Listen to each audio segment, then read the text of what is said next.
দুহাত হাতত গ্ৰন্থ লৈ দুহাতত গ্ৰন্থ তুলি শিৰত লৈ সহস্ৰ কবিৰ সহস্ৰ কবিতা এই শুভ কাৰ্য সমাধাৰ বেলিকা আমি প্ৰত্যেকে অংশীদাৰ হৈছো।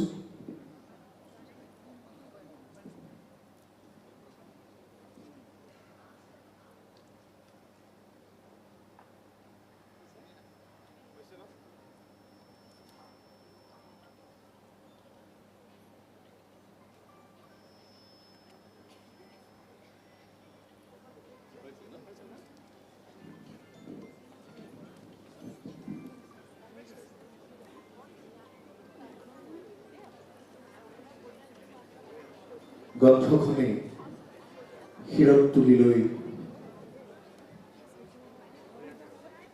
আমি এক অসমীয়া কাব্য সাহিত্যৰ প্ৰতি খুব গধুৰ দায়িত্ব বহন কৰিলোঁ।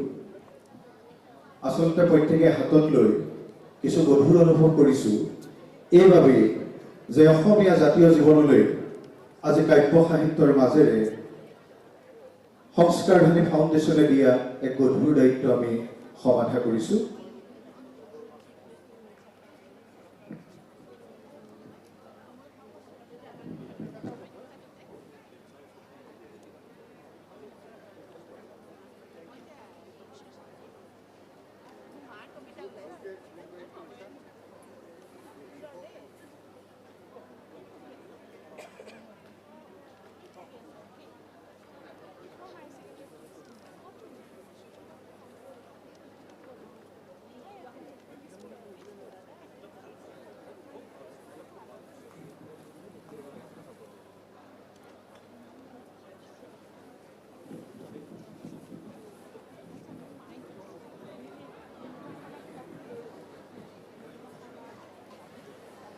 এই খন্তেক সময়ৰ পাছতে আপোনালোক সকলোকে উদ্দেশ্যে আমাৰ অতি আদৰৰ শ্ৰদ্ধাৰ ডক্টৰ অমৰজ্যোতি চৌধুৰী ছাৰে একাষাৰ বক্তব্য আগবঢ়াব।